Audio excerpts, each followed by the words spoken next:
ನಮಸ್ಕಾರ. Info with ಸ್ವತ್ ಚಾನೆಲ್ಗೆ ಆತ್ಮೀಯವಾದ ಸ್ವಾಗತ.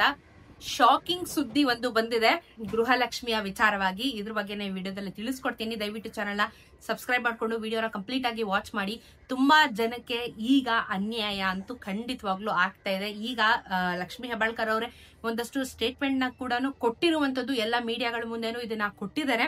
ಸೊ ಸಾಕಷ್ಟು ಜನ ನ್ಯೂಸ್ ಚಾನೆಲ್ ನ ನೋಡಿಲ್ಲ ಅಂತಂದ್ರೆ ಮಿಸ್ ಮಾಡ್ಕೊಂಡಿರ್ತೀರಾ ಅಂತ ಹೇಳಿನೇ ಈ ಉದ್ದೇಶದಿಂದಾನೇ ನಾನು ನಿಮಗೆ ಪ್ರತಿಯೊಂದು ವಿಚಾರನೂ ಎಂತ ಸಣ್ಣ ಸಣ್ಣ ವಿಚಾರಗಳಿದ್ರು ಸಹ ನಿಮ್ಗೆ ತಿಳಿಸುವಂತ ಪ್ರಯತ್ನ ಮಾಡ್ತಾ ಇರೋದು. ಯಾಕಂದ್ರೆ ಈ ಕರೆಂಟ್ ಅಪ್ಡೇಟ್ಸ್ ಗಳು ಏನಾಗ್ತಿದೆ ಅಂತ ಬೇಕಲ್ಲ. ಹಣ ಬಂದಿಲ್ಲ ಅಂತ ನಾವು ಯೋಚನೆ ಮಾಡ್ತಾ ಇದೀವಿ.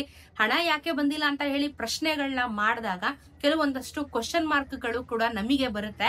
ಸೊ ಇದೆಲ್ಲದಕ್ಕೂ ಇವಾಗ ಒಂದು ಉತ್ತರ ಸಿಕ್ಕಿದೆ. ಒಂಥರ ಶಾಕಿಂಗ್ ಅಂತಾನೆ ಹೇಳ್ಬೋದು.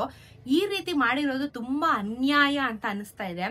ನಿಮಗೆ ಇವಾಗ ಆಲ್ರೆಡಿ ಗೃಹಲಕ್ಷ್ಮಿ ಯೋಜನೆಯಲ್ಲಿ ಅನರ್ಹ ಕಾರ್ಡ್ಗಳನ್ನ ಕ್ಯಾನ್ಸಲೇಷನ್ ಮಾಡಿರೋದು, I mean ration card cancel ಮಾಡಿದ್ರೆ ಅಫ್ಕೋರ್ಸ್ ಗೃಹಲಕ್ಷ್ಮಿ ಹಣನೂ ಬರೋದಿಲ್ಲ ಅಲ್ವಾ. ಸೊ ರೇಷನ್ ಕಾರ್ಡ್ಗಳನ್ನ ಕ್ಯಾನ್ಸಲ್ ಮಾಡ್ಕೊಂಡು ಬರ್ತಾ ಇದಾರೆ.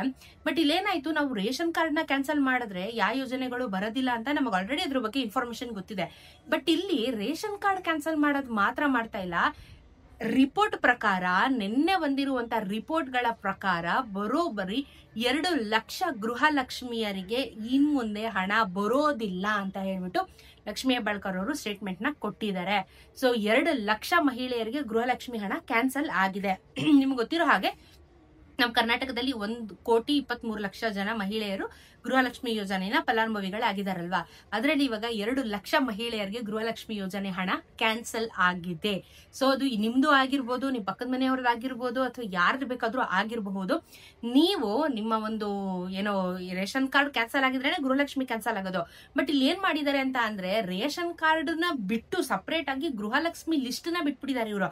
2 ಲಕ್ಷ ಮಹಿಳೆಯರಿಗೆ ಕ್ಯಾನ್ಸಲ್.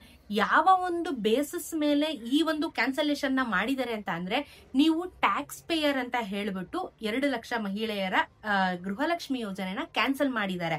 ಸೊ ಇದು ಸಪರೇಟ್. ನೀವು ರೇಷನ್ ಕಾರ್ಡ್ಗೂ ಮತ್ತೆ ಗೃಹಲಕ್ಷ್ಮಿಗೂ ಇವಾಗ ಕಂಪ್ಯಾರಿಸನ್ ಮಾಡೋದು ಬೇಡ. ಇವಾಗ ನಮ್ಗೆ ಗೊತ್ತು ಆಲ್ರೆಡಿ ರೇಷನ್ ಕಾರ್ಡ್ ಇದ್ರೇನೆ ಗೃಹಲಕ್ಷ್ಮಿ ಅಂತ. ಬಟ್ ಇಲ್ಲಿ ಇವ್ರ ಸ್ಟೇಟ್ಮೆಂಟ್ ಏನ್ ಕೊಡ್ತಾ ಇದ್ದಾರೆ ಅಂದ್ರೆ, 2 ಲಕ್ಷ ಮಹಿಳೆಯರ ಹತ್ರ GST ಪೇಯರ್ ಆಗಿರೋದ್ರಿಂದ ನಾವು ಗೃಹಲಕ್ಷ್ಮಿ ಯೋಜನೆ ಹಣನ ಅವ್ರಿಗೆ ಕ್ಯಾನ್ಸಲ್ ಮಾಡಿದೀವಿ ಅಂತ ಹೇಳ್ಬಿಟ್ಟು ಸ್ಟೇಟ್ಮೆಂಟ್ ನ ಕೊಡ್ತಾ ಇದ್ದಾರೆ. ಸೊ ಯಾರಪ್ಪ ಟ್ಯಾಕ್ಸ್ ಪೇಯರು? 2 ಲಕ್ಷ ಮಹಿಳೆಯರು. ಇಷ್ಟ ದಿನ ಇಲ್ದಿದ್ದು ಇವಾಗ ಸಡನ್ ಆಗಿ 2 ಲಕ್ಷ ನಂಬರ್ಸ್ ಎಲ್ಲಿಂದ ಬಂತು ಸರ್ಕಾರಕ್ಕೆ ಅಂತ ಗೊತ್ತಿಲ್ಲ. ರೇಷನ್ ಕಾರ್ಡ್ ಅನ್ನು ನ್ಯಾಯವಾಗಿ ಕ್ಯಾನ್ಸಲ್ ಮಾಡ್ತಾ ಇದ್ದಾರೆ, ಕರೆಕ್ಟ್. ಬಟ್ ಗೃಹಲಕ್ಷ್ಮಿ ತುಂಬಾ ಜನಕ್ಕೆ ಆಕ್ಚುಲಿ ಅನ್ಯಾಯ ಆಗಿದೆ ಇದ್ರ ಬಗ್ಗೆ. ಸೊ ಹಾಗಾಗಿ ತುಂಬಾ ಜನಕ್ಕೆ ಇವತ್ತಿಗೂ ಸಹ 21ನೇ ಕಂತಿನ ಹಣ ಬಂದಿಲ್ಲ. 2 ಲಕ್ಷ ಅಂದ್ರೆ ಜೋಕ್ ಅಲ್ಲ. 2 ಲಕ್ಷ ಮಹಿಳೆಯರು ಅಂದ್ರೆ it is not a joke. So 2 lakhs cancellation ಆಗಿದೆ. ಆಮೇಲೆ ಈ ಒಂದು ಕ್ಯಾನ್ಸಲೇಷನ್ ಪ್ರಕ್ರಿಯೆನ, ಗೃಹಲಕ್ಷ್ಮಿ ಪ್ರಕ್ರಿಯೆನ ಅಂದ್ರೆ ಇದೆಲ್ಲ ಫೈಂಡ್ ಔಟ್ ಮಾಡೋದಕ್ಕೆ ತಹಸೀಲ್ದಾರ್ ಆಫೀಸ್ ಅಂದ್ರೆ ನಮ್ಮ ತಾಲೂಕು ಆಫೀಸ್ಗಳಿಗೆ ಕೊಟ್ಟಿದಾರಂತೆ. ತಾಲೂಕು ಆಫೀಸ್ಗಳಲ್ಲಿ ಏರಿಯಾ ವೈಸ್ ಡಿಸ್ಟ್ರಿಬ್ಯೂಷನ್ ಆಗಿರುತ್ತೆ. ನಮ್ಮ ತಾಲೂಕಿಗೆ ಯಾರು ಬರ್ತಾರೆ ನಾವು ಅವ್ರ ಬಗ್ಗೆ ಮಾತ್ರ ಫೋಕಸ್ ಮಾಡ್ತೀವಲ್ವಾ. ಸೊ ಆ ರೀತಿ ಫೋಕಸ್ ಮಾಡಿ ಅಲ್ಲಿರುವಂತ ಲೋಕಲ್ ಅಲ್ಲಿ ಯಾರ್ಯಾರೆಲ್ಲ ಇದಾರೆ ಅಲ್ಲಿರುವಂತ ಜನರು, ಅಲ್ಲಿರೋರ್ನ ಟಾರ್ಗೆಟ್ ಮಾಡಿ ಈ 2 ಲಕ್ಷನ ಇವರು ಅಂದ್ರೆ ಈ 2 ಲಕ್ಷ ಮಹಿಳೆಯರ ಲಿಸ್ಟ್ ನ ಸರ್ಕಾರಕ್ಕೆ ಇವರು ತಾಲೂಕು ಆಫೀಸ್ ಅವರು ಪ್ರೊಡ್ಯೂಸ್ ಮಾಡಿರೋದಂತೆ. ಸೊ ಹಾಗಾಗಿ ಇವಾಗ 21ನೇ ಕಂತಿನ ಹಣ ಈ 2 ಲಕ್ಷ ಮಹಿಳೆಯರ ಅಮೌಂಟ್ ಬರ್ತಾ ಇಲ್ಲ. ನಿಮ್ಗೆ ಗೃಹಲಕ್ಷ್ಮಿ ಯೋಜನೆ ಲೈಫ್ ಟೈಮ್ ಕ್ಯಾನ್ಸಲ್ ಆಗಿದೆ. ಸೊ ಅಫ್ಕೋರ್ಸ್ ಇವಾಗ ಗೃಹಲಕ್ಷ್ಮಿ ಕ್ಯಾನ್ಸಲ್ ಆಯ್ತು ಅಂದ್ರೆ ನಿಮ್ ರೇಷನ್ ಕಾರ್ಡ್ ಅಫ್ಕೋರ್ಸ್ ಕ್ಯಾನ್ಸಲ್ ಆಗಿರುತ್ತೆ. ಇಫ್ ಇನ್ ಕೇಸ್ ನಿಮಗೇನಾದ್ರೂ ಹಣ ಬಂದಿಲ್ಲ ಅಂತ ಅಂದ್ರೆ, ನಾನು ಪ್ರೀವಿಯಸ್ ವಿಡಿಯೋದಲ್ಲಿ ಒಂದು ನಂಬರ್ನ ತೋರಿಸಿದ್ದೆ ನಿಮಗೆ. ಅದು ಟೋಲ್ ಫ್ರೀ ನಂಬರ್, ಮಿಸ್ ಮಾಡಬೇಡಿ. ಬೇಕಾದ್ರೆ ನಮ್ಗೆ ಇದ್ರಲ್ಲೂ ನಿಮ್ಗೆ ನಾನು ಡಿಸ್ಕ್ರಿಪ್ಷನ್ ಅಲ್ಲಿ ನಂಬರ್ ಕೊಟ್ಟಿರ್ತೀನಿ, ಚೆಕ್ಔಟ್ ಮಾಡ್ಕೊಳ್ಳಿ. ಆ ಟೋಲ್ ಫ್ರೀ ನಂಬರ್ಗೆ ಒಂದ್ಸತಿ ಕರೆ ಮಾಡ್ಕೊಂಡು ಗೃಹಲಕ್ಷ್ಮಿ ಹಣ ಯಾಕೆ ಬಂದಿಲ್ಲ ಅಂತ ಕ್ರಾಸ್ ಚೆಕ್ ಮಾಡ್ಕೊಳ್ಳಿ. ಯಾಕಂದ್ರೆ 2 ಲಕ್ಷ ಮಹಿಳೆಯರ ಕಾರ್ಡ್ ನ ಕ್ಯಾನ್ಸಲ್ ಮಾಡಿದ್ರಲ್ಲಿ ಲಿಸ್ಟ್, ಇಫ್ ಇನ್ ಕೇಸ್ ಆ ಲಿಸ್ಟ್ ಅಲ್ಲಿ ನಿಮ್ ಹೆಸರು ಏನಾದ್ರು ಇದ್ರು ನಿಮ್ಗೊಂದು ಕ್ಲಾರಿಟಿ ಸಿಗುತ್ತೆ.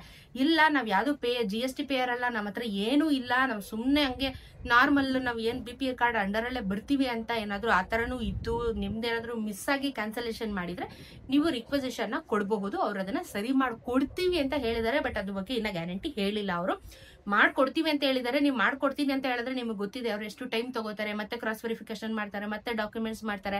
ಇಲ್ಲ ನಿಮ್ ರೇಷನ್ ಕಾರ್ಡ್ ಕ್ಯಾನ್ಸಲ್ ಆಗಿದೆ, ಹೊಸದಾಗಿ ರೇಷನ್ ಕಾರ್ಡ್ ಹಾಕಿ ಅಂತಾನು ಹೇಳಬಹುದು. ಸೊ ಎಲ್ಲಾ ತರದ ಒಂದಷ್ಟು ನೆಗೆಟಿವ್ ಪಾಸಿಬಿಲಿಟೀಸ್ ಜಾಸ್ತಿ ಇದಾವೆ ಈ ಒಂದು ಕೇಸಲ್ಲಿ. ಬರೋಬ್ಬರಿ 2 ಲಕ್ಷ ಮಹಿಳೆಯರ ಗೃಹಲಕ್ಷ್ಮಿ ಹಣ ಗೋವಿಂದ ಆಗಿದೆ. ಏನ್ ಮಾಡ್ತಾ ಇದಾರೆ ಸರ್ಕಾರದವರು ಗೊತ್ತಿಲ್ಲ.